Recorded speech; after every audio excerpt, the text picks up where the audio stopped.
우리 한번 다 같이 읽도록 하겠습니다. 시작. 예수님은 사망을 이기시고 부활하셨습니다. 아멘. 감사합니다. 오늘은 부활주일입니다. 오늘은 기독교의 존재 이유와 우리에게 영원한 참 승리를 허락해 주신 그것을 기념한 부활주일입니다. 원래는 매 주일이 부활주일입니다. 매 주일을 우리가 왜 예배를 드립니까? 부활하신 주님을 기념하여 드리는 날이 주일입니다. 예. 하지만 오늘은 부활의 의미를 우리가 좀 더 깊이 생각하며 또 돌아보는, 깨닫는 그러한 의미를 갖자고 절기를 정하여서 부활주일로 이렇게 섬기고 있는 것입니다. 그래서 부활의 감격이 그 어떤 주일보다 더 크게 임하시길 주님의 이름으로 소망합니다. 예수님께서는 이 땅에 종의 형체로 오셨습니다. 하나님 아버지께서 보내신 그 사명을 십자가의 죽음으로 다 완성하셨습니다. 지옥 형벌을 받으며 죽어야 할 죄인들이 이제 예수님의 십자가의 피로 인하여서 하나님과 하나가 되었고 하나님과 화목을 이룰 수 있는 은혜가 주어졌습니다. 그래서 예수님의 십자가의 은혜는 우리들에게 있어서 너무나도 귀한 은혜입니다. 하지만 십자가의 죽음으로만 끝이 났다라고 하면 우리에게는 참 소망과 희망이 없습니다. 죽음으로 우리의 삶이 마무리되기 때문입니다. 하지만 예수님은 그 죽음의 사망 권세를 이기시고 다시 부활하신 줄 믿습니다. 예. 부활이야말로 우리에게 참 소망과 생명을 주는 예수님의 가장 고귀한 사역입니다. 우리는 날마다 우리의 몸과 영혼이 예수님께서 부활하신 것처럼 우리도 반드시 부활할 것을 믿고 확신하며 감사와 기쁨으로 하루하루를 살아가야 되는 줄 믿습니다. 예수님께서는 안식 후 첫날 새벽에 부활하셨습니다. 무덤 문이 열리고 예수님은 무덤에서 나오시고 다시 살아나셨습니다.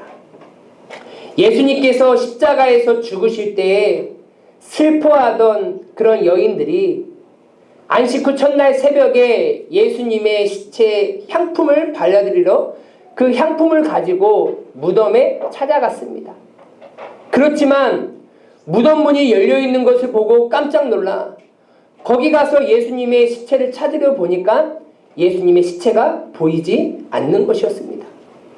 그런 상황 가운데 그 여인들이 근심하며 애통해하는 그러한 모습을 보이고 있을 때 찬란한 옷을 입은 두 사람이 그들 곁에 서서 이렇게 얘기를 합니다. 살아있는 자를 죽은 자 가운데서 찾느냐? 여기 계시지 않고 살아나셨느니라 라고 이렇게 전하는 거였어요. 이 여인들은 그 전에 예수님께서 자신들에게 가르쳤던 그 예수님의 말씀을 기억하기 시작합니다. 그리고 그 빈 무덤을 떠나서 제자들이 있는 곳에 가서 그 제자들에게 예수님이 다시금 살아나셨다라고 이렇게 전하기 시작합니다. 그러자 제자들은 그 여인들의 말을 믿지 않았습니다. 누가복음 24장 11절 말씀에 이렇게 얘기합니다. 사도들은 그들의 말이 허탄한 듯이 들려 믿지 아니하나라고 이렇게 얘기하고 있어요. 사도들은 그 여인들의 말을 어떻게 들었다고요? 허탄하게 들었다라는 거예요. 즉 이 말은 제자들은 예수님의 부활에 있어서 그것은 거짓된 것들이 너무나 많다라는 것들을 먼저 믿고 있었다라는 거예요. 그러니까 그 말을 믿지 못했던 것이죠. 하지만 예루살렘에서 엠마오로 가는 그 두 제자가 있었습니다. 엠마오로 내려가는 도중에 예수님을 만나는 그런 은혜를 경험하게 됩니다. 부활하신 예수님을 만나게 될 때 과연 어떤 변화가 일어나게 되는지 우리 한번 말씀을 통하여서 살펴보도록 하겠습니다. 부활하신 예수님을 만나게 되면 우리의 인생은 어떻게 변화되어지느냐. 첫 번째, 우리 한번 다 같이 한번 읽도록 하겠습니다. 시작! 영적인 눈이 열리게 됩니다. 아멘. 오늘 본문 말씀 31절에 보니까 그들의 눈이 밝아져 그인 줄 알아보더니 예수는 그들에게 보이지 아니하시는지라. 아멘. 오늘 부활절 예배에 참석하신 모든 성도님들, 부활하신 예수님을 만나 함께 동행하게 된다라고 하면 이 제자들처럼 영적인 눈이 활짝 열리게 됨을 믿으시길 주님의 이름으로 소망합니다. 예수님의 부활의 소식을 듣고도 믿지 못하고 엠마오로 내려가는 두 제자의 모습이 보여집니다. 그들은 엠마오로 내려가면서 예수님의 십자가의 죽음의 사건에 대해서 계속해서 얘기를 했습니다. 얘기를 함에도 불구하고 제자들은 서로 얘기하는 것이 무엇입니까? 예수님이 십자가에서 왜 죽었을까? 끊임없이 의심을 하면서 얘기를 하면서 내려갔습니다. 그렇게 서로 얘기하고 내려가고 있는 그런 상황 가운데 예수님께서 그 두 제자들과 만나주십니다. 그리고 그들과 함께 동행합니다. 하지만 그 예수님과 함께 걷고 함께 얘기하고 함께 동행하는 그 순간에는 예수님이 어떤 분인지를 정확하게 인식하지 못했다라는 거예요. 성경은 그들의 상태를 이렇게 표현하고 있습니다. 우리 한번 다 같이 한번 읽도록 하겠습니다. 시작! 그들의 눈이 가리워져서 그인 줄 알아보지 못하거늘 이라고 얘기하고 있어요. 지금 예수님과 함께 동행하면서 예수님과 함께 얘기하고 있는데 그분이 예수님인지를 지금 알아보지 못하고 있다라고 얘기하고 있어요. 알아보지 못하는 이유가 무엇입니까? 뭐가 가리워져서요? 눈이 가리워졌다라는 거예요. 눈이 가리워졌다라는 것은 무엇이냐? 지금 아무것도 볼 수 없는 상태로 무엇인가 덮여져 있다라는 것을 의미하고 있는 거예요. 눈이 가려진 상태로서는 정확하게 구분할 수가 없고 정확하게 붙잡을 수가 없었던 거예요. 그들이 눈이 띄어졌다고 하면 예수님임을 정확하게 인식할 수 있었고 그 예수님을 붙잡았겠죠. 하지만 눈이 가려지니까 바로 옆에 서 있음에도 불구하고 바로 같이 함께 얘기함에도 불구하고 알아보지 못하고 있다는 것입니다. 하지만 부활하신 예수님과 그들이 음식을 같이 함께 나누고 예수님께서 축사한 그 떡을 먹은 후에 그들의 눈이 밝아지기 시작합니다. 그러면서 자신들과 함께한 그 사람을 예수님으로 알아보게 되는 것이죠. 밝아졌다라는 것은 무엇이냐면 말 그대로 닫혀진 것이 활짝 열리게 되었다. 그리고 자세히 설명하다라는 것을 의미하고 있습니다. 가려진 눈이 예수님을 통해 확 밝아져서 이제 예수님을 알아볼 수 있는 그러한 영의 눈이 띄어졌다라는 것을 의미합니다. 영의 눈이 닫혀져 있어서 의심하며 마음에 더디 믿으며 엠마오로 가던 그런 제자들에게 이제 닫혔던 영의 눈이 활짝 열리는 그런 은혜가 열리게 되었습니다. 우리의 삶도 영적인 눈이 열려야 예수님을 제대로 보게 되는 줄 믿습니다. 네. 영의 눈이 닫히면 늘 항상 보이는 육신의 눈으로만 바라보기 때문에 보이는 것에만 집착합니다. 그리고 모든 것을 세상적 기준으로 판단하고 선택하며 살아가게 된다는 것이죠. 그 결과는 무엇입니까? 영의 눈이 열리지 않으면 예수님의 부활을 믿지 못하는 제자들의 모습처럼 허탄한 인생을 살아가게 되는 거예요. 우리 한번 다 같이 한번 읽도록 하겠습니다. 시작! 하나님께서 기뻐하시는 신앙생활, 하나님의 영광을 위해 하는 신앙생활, 영의 눈이 활짝 열려 예수님을 구원자로 알아보는 것부터 시작됩니다. 아멘. 우리가 하나님이 기뻐하시는 신앙생활을 해야 되고 하나님의 영광이 되는 신앙생활을 해야 되는데 그것의 첫 출발이 언제냐? 그 시작이 언제냐? 우리의 영이 활짝 열려서 예수님을 나의 구원자, 나의 하나님으로 바라보는 그 순간부터, 인식하는 그 순간부터 시작됨을 믿으시길 바랍니다. 하나님께 귀하게 쓰임받았고 하나님 앞에 인정받았던 다윗은 이렇게 고백합니다. 내 눈을 열어서 주의 율법에서 놀라운 것을 보게 하소서. 다윗은 하나님의 말씀을 통한 그 놀라운 것들을 경험하고 보기를 원했습니다. 그런데 그냥 육신의 눈으로는 볼 수가 없었어요. 그러니 다윗은 하나님 앞에 간절히 고백했던 거예요. 하나님, 저의 어두운 눈을 활짝 열어주십시오. 나의 닫혀진 눈이 활짝 열려 영의 눈이 띄어져서 정말로 하나님의 말씀에 놀라운 그것들을 보게 하여 주십시오라고 이렇게 간절히 고백했습니다. 다윗이 육신의 소경이 아닙니다. 육신의 눈은 뜨고 있었지만 육신의 눈으로는 결단코 하나님의 놀라운 기이한 일들을 볼 수 없었기 때문에 다윗은 어떻게 한 겁니까? 자신의 눈을 열어달라고 간구했던 것입니다. 부활하신 예수님을 만나기 전에는 제자들의 모습들은 어떤 모습이었습니까? 비겁한 모습이었습니다. 예수님의 제자라고 아니라고 이렇게 변명하기에 급급했고 또한 자기가 죽임을 당할까봐 도망가기에 급급했습니다. 하지만 부활하신 예수님을 만난 제자들은 이제 영의 눈이 열리기 시작되었고 그들의 삶의 소망은 이 땅이 아니라 하나님 나라의 소망을 두었고 또한 예수님을 위해 자신의 목숨까지 내놓으며 순교를 했습니다. 사도 바울도 부활하신 예수님을 만난 후에 영의 눈이 활짝 열려 이 땅에 소망을 두고 살아갔던 그의 인생에 놀라운 변화가 일어나서 이 땅에 소망을 두지 아니하고 하나님 나라에 소망을 두며 살아가는 그러한 모습을 보게 됩니다.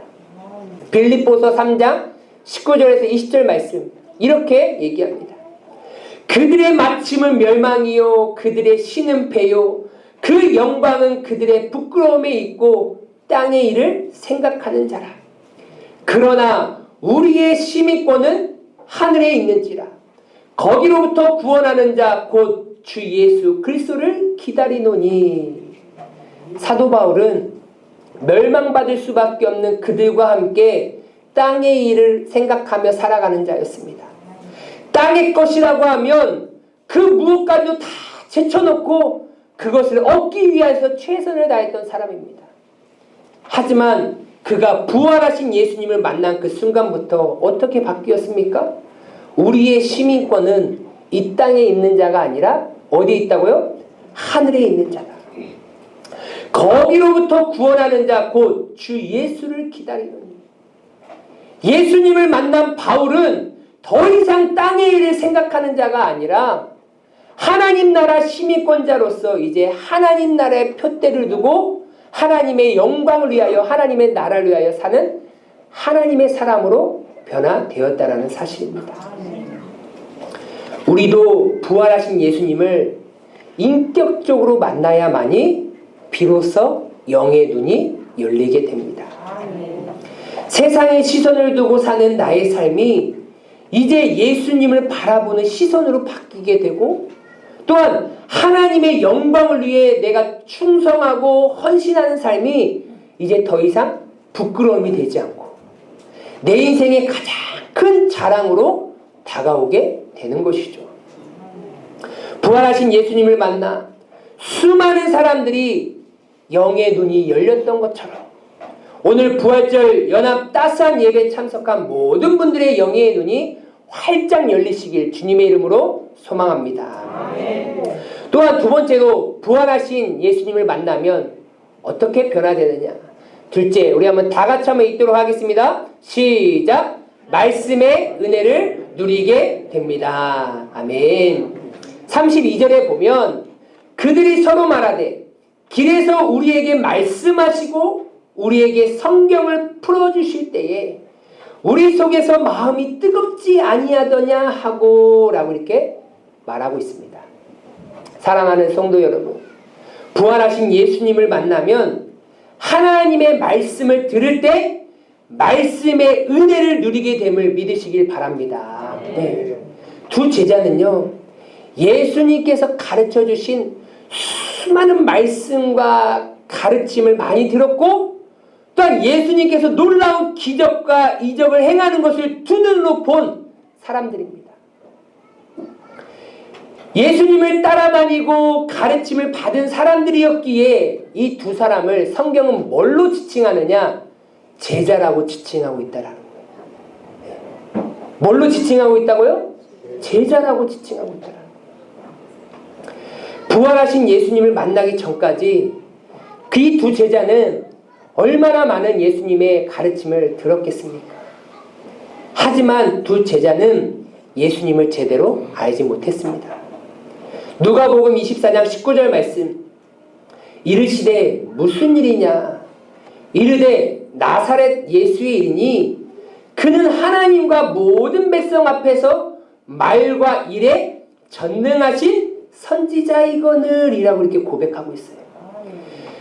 엠마오로 걸어가고 있는 이 두 제자에게 예수님께서 동행하시면서 야 너희들 무슨 얘기를 하고 있는 거야? 라고 이렇게 얘기했더니 나사렛 예수의 일인데 당신은 그것도 모르십니까? 그 사람은 하나님과 모든 백성 앞에서 말과 일에 전능하신 선지자입니다. 라고 이렇게 얘기하고 있어요. 그렇게 예수님께 가르침을 받고 예수님이 어떤 분인지를 스스로 드러내면서 불구하고 또 예수님이 놀라운 기적과 이적을 통하여서 자신이 메시아임을 끊임없이 드러냈음에도 불구하고 이 엠마오로 가는 이 두 제자는 예수님을 구원자로 인식하지 못하고 누구로 인식하고 있어요? 선지자로 인식하고 있는 거예요. 단순히 하나님의 말씀을 받아서 하나님의 뜻만 전하는 다른 영혼들을 구원하지 못하고 죄로부터 구원하지 못하는 구원자로 인식하지 못하고 그냥 하나의 선지자로 인식하고 있다는 사실입니다. 또한 두 제자들은 하나님의 말씀을 제대로 믿지 못하고 있었어요. 누가복음 24장 25절 말씀 우리 한번 다 같이 한번 읽겠습니다. 시작! 이르시되 미련하고 선지자들이 말한 모든 것을 마음에 더디 믿는 자들이여 라고 이렇게 얘기하고 있어요. 선지자들을 통하여서 많이 예고가 되었죠.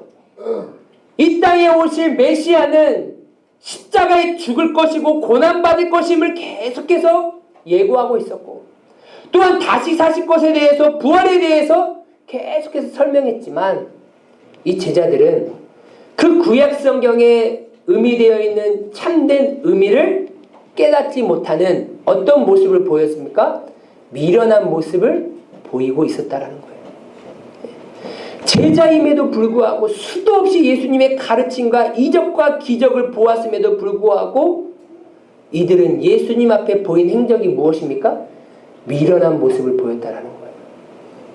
하지만 예수님을 선지자로 인식하고 하나님의 말씀조차 제대로 믿지 못했던 그러한 제자들이었지만 부활하신 예수님께서 그들을 만나서 다시금 구약성경 하나님의 말씀을 풀어주시니까 그들의 마음이 어떻게 됐어요? 뜨거워지기 시작합니다. 말씀으로부터 알 수 있는 그 놀랍고 기이한 일들을 경험하기 시작했다라는 거예요. 뜨거워졌다라는 것은 무엇입니까? 불이 다시 탔다라는 거예요. 어두워진 곳에 불이 다시 켜졌다라는 거예요.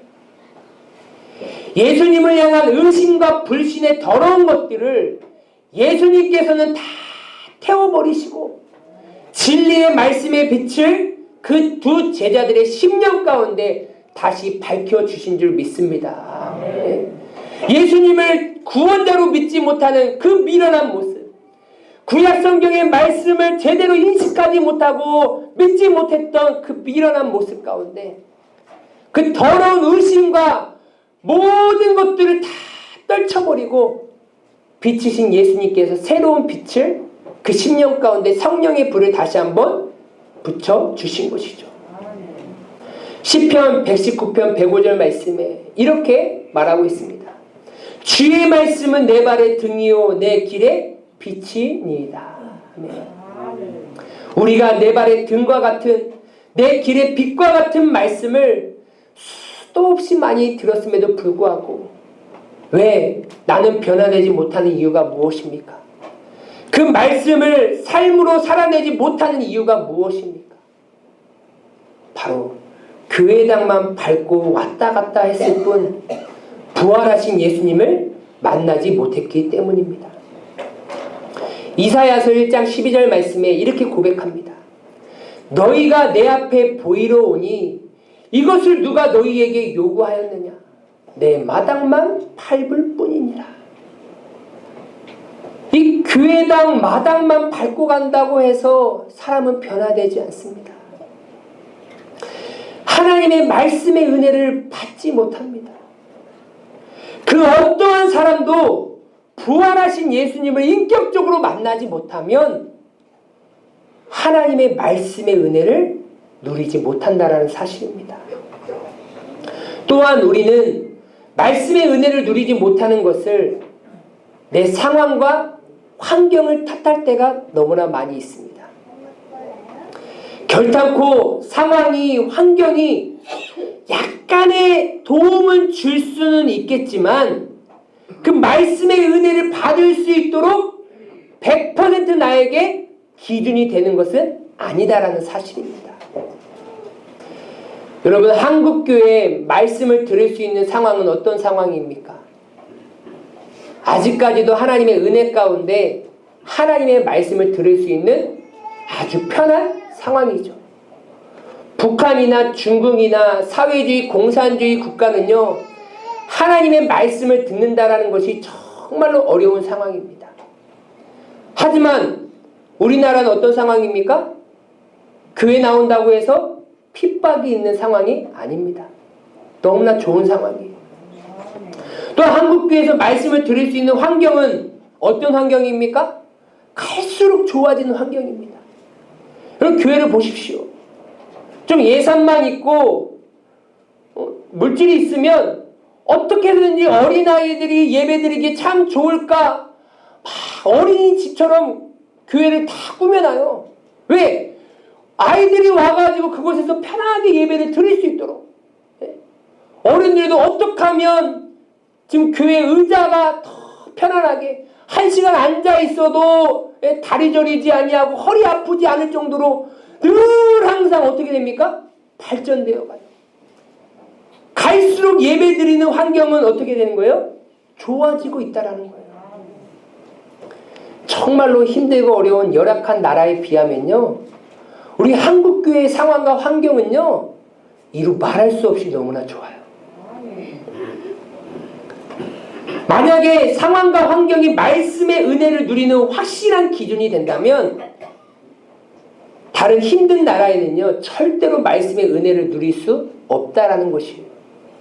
하지만 수많은 선교사님들이 의자도 없는 그곳에서 그냥 건물만 있고, 아니 건물도 없고 천으로 만드는 그곳에서 교회당을 지어 예배를 드림에도 불구하고 그곳에서 하나님의 말씀의 은혜를 누리는 영혼들이 많이 있다라는 사실입니다. 결코 상황과 환경이 나에게 말씀의 은혜를 부어주는 확실한 기준이 되지 않는다라는 거예요. 우리에게 참된 말씀의 은혜를 부어주시는 분은 오직 부활하신 예수님밖에 없음을 믿으시길 바랍니다. 부활하신 예수님을 만나야 나의 닫혔던 영의 눈이 활짝 열리게 되고 꺼져있던 내 마음의 불이 다시금 켜지게 되는 은혜가 임하게 되는 줄 믿으시길 바랍니다. 그래서 우리는 부활하신 예수님을 만나야 돼요. 네? 부활하신 예수님을 인격적으로 만나야 그 어떠한 사람이 하나님의 말씀, 복음의 말씀을 들고 강단 앞에 섰을 때 아멘, 아멘, 아멘 받으며 그 말씀을 나의 말씀으로 받아들이며 그 말씀에 통하여서 나에게 부어지는 놀라운 귀한 은혜를 누릴 수 있다는 사실입니다. 부활하신 예수님을 만나지 못하잖아요? 말 그대로 세상에서 유명하다고 능력이 있다라는 목사님들이 와서 말씀을 전한다 한들 전혀 은혜를 받지 못해요. 그냥 마당만 밟고 갈 뿐입니다. 오늘 이 부활절 따스한 연합 예배 나오신 모든 성도님들, 부활하신 예수님을 만남으로 말씀의 은혜를 누리시는 그런 복된 인생 되시길 주님의 이름으로 축원합니다. 세 번째입니다. 부활하신 예수님을 만나면 어떻게 되느냐? 그러면 다 같이 한번 읽도록 하겠습니다. 시작! 예수님의 증인으로 살게 됩니다. 아멘. 35절 말씀에 보면 두 사람도 길에서 된 일과 예수께서 떡을 떼심으로 자기들에게 알려지신 것을 말하더라 라고 이렇게 얘기하고 있어요. 부활하신 예수님을 만나면 예수님이 나를 위해서 하신 그 일들을 증언하는 증인의 삶이 됨을 믿으시길 바랍니다. 네. 이 두 제자는 예수님께서 십자가에서 죽으시자 실망하며 믿음이 나약해진 상태로 이제 예루살렘을 떠나 엠마오로 내려가고 있는 그런 상황 가운데 있었습니다. 그리고 빈 무덤을 보면서 예수님이 살아계심을 전하는 그 부활의 증거도 믿지 못하고 엠마오로 내려가고 있는 상황이었어요. 서로 엠마오로 내려가면서 예수님에 관한 일을 얘기하고 있지만 서로 의심하면서 당당하게 얘기하지 못하고 있었습니다. 그러니 예수님께서 미련하고 더디 믿는 자들이여 라고 이렇게 얘기했던 것이죠. 그런 제자들이 이제 부활하신 예수님을 만나니 영의 눈이 열리기 시작하고 예수님께서 구약성경 말씀을 자세히 풀어서 가르쳤더니 다시금 그들의 메마른 심령 가운데 꺼진 심령 가운데 말씀의 불이 붙기 시작하고 결국 예수님으로부터 받은 그 놀라운 경험을 뭐하기 시작합니까? 다른 이들에게 전하기 시작한다라는 것이에요. 35절에 보니까 두 사람도 길에서 된 일과 예수께서 떡을 떼심으로 자기들에게 알려지신 것을 뭐하더라고요? 말하더라 라고 이렇게 얘기하고 있어요. 여러분, 내 입으로 말할 수 있다는 것은 무엇입니까? 내가 확신하고 있고 내가 정확하게 이해하고 있다는 것을 어찌 보면 증명하고 있는 거예요. 내가 이해하지 못하고 내가 확신하지 못하는 것을 어찌 내가 자세히 설명할 수 있겠습니까? 이해하지 못한 거, 내가 확신하지 못한 거 다른 사람에게 설명하지 못해요. 그래서 내가 정확히 배웠다, 정확히 알았다라는 것은 그것에 대해서 정확히 모르는 그 사람에게 내가 정확히 설명할 수 있을 때 알았다라고 얘기합니다. 예수님을 만난 사람은 예수님을 전하는 증인의 삶을 살게 됨을 믿으시기 바랍니다. 예수님의 부활을 경험한 막달라 마리아도 다시금 제자들이 있는 그곳에 가서 예수님의 부활을 전했어요. 또 이 엠마오로 내려간 이 두 제자들도 부활하신 예수님을 만나고 경험하자 제자들이 있는 그곳에 달려가서 제자들에게 부활하신 예수님을 전합니다. 하지만 부활의 예수를 전했지만 제자들은 믿지 못했습니다. 여기서 우리가 깨달아야 되는 것은 무엇이냐면요, 예수님이 보시기에 중요한 것이 무엇이냐, 상대방이 믿고 안 믿고가 중요한 것이 아니라 지금 내가 부활하신 예수님을 전하는 삶을 살고 있느냐가 중요한 거예요. 네. 우리는 내가 전해도 상대방이 어차피 안 믿을 거야 라고 지레짐작하며 부활하신 예수님을 증거하는 증인의 삶을 살지 않을 때가 있어요. 아이고, 내 남편, 내 부모님, 내 자녀, 내 친구, 내가 경험한 부활하신 예수님을 전하면 아이고, 걔네들이 믿겠어. 내가 몇 번을 전했는데 얘는 안 믿어. 그러니까 뭐 하는 겁니까? 예수의 부활을 경험한 그 증인된 삶을 뭐 하는 거예요? 포기하는 거예요. 아예 입을 싹 닫아버립니다. 다 사탄의 강교한 계략에 우리가 속고 있는 거나 마찬가지인 거예요. 상대방이 믿고 안 믿고의 결과는요, 우리에게 달려있는 게 아닙니다. 상대방이 믿고 안 믿고의 그 결과는 누구에게 있느냐? 하나님께 있는 줄 믿습니다. 하나님이 믿게 하시면 믿는 것이고 하나님이 믿지 않게 하시면 안 믿게 되는 거예요. 그러면 우리는 뭐 하면 되는 것이냐? 부활하신 예수님을 경험한 자로서 그 기쁨이 너무나 크고 너무나 행복하기에 우리는 그 기쁨의 소식을 같이 함께 나누고자 그들에게 뭐 할 뿐입니까? 전할 뿐인 거예요. 우리는 그 부활의 감격과 기쁨을 전하면 우리의 기쁜 그 소식을 통하여서 예수님이 택한 자 작정한 그 영혼은 어떻게 하는 거예요? 예수님께 돌아오는 은혜를 허락해 주시는 것이고, 하나님께서 내버려 둔 인생은 아무리 우리가 부활의 소식을 전해도요, 귀담아 듣지도 않습니다. 예수님을 만난 자는요, 반드시 증인된 삶을 살게 되어 있습니다. 복음을 전해야 하는 내 입이 지금 열려 있으십니까? 아니면 닫혀 있으십니까? 이번 한 주간 고난주간 사시면서 내 입술은 예수님을 전하는 입술로 살아가셨습니까? 아니면 내 입술에서 한 번도 예수님이라는 단어가 나오지 않으셨습니까? 복음을 전해야 하는 내 입이 왜 닫혀 있습니까? 그 이유가 무엇입니까? 이유는 단 하나입니다. 부활하신 예수님을 아직 내가 만나지 못했거나 아니면 부활하신 예수님에 대한 사랑이 지금 꺼져 있기 때문이라는 거예요. 부활하신 예수님을 만나지 못한 자는요, 절대 부활의 증인으로 살지 못합니다. 왜요? 하늘의 시민권자로 사는 인생이 아니라 이 땅의 시민권자로 사는 인생이기 때문에 예수를 증인으로 전하는 삶을 살아갈 수가 없습니다. 또한 내가 경험했다 하지만 예수를 향한 사랑이 꺼지고 식어지는 순간 자랑하지를 못해요. 그래서 우리는 예수님을 향한 그 사랑이 내 심령 가운데 꺼지지 아니하도록 날마다 그 불을 간직해야 되는 줄 믿습니다.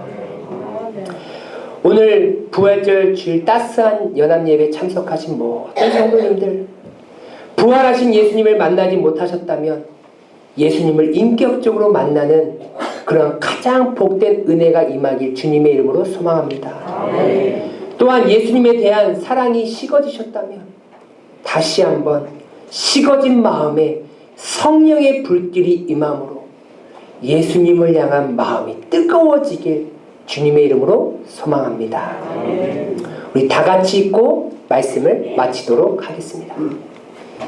시작!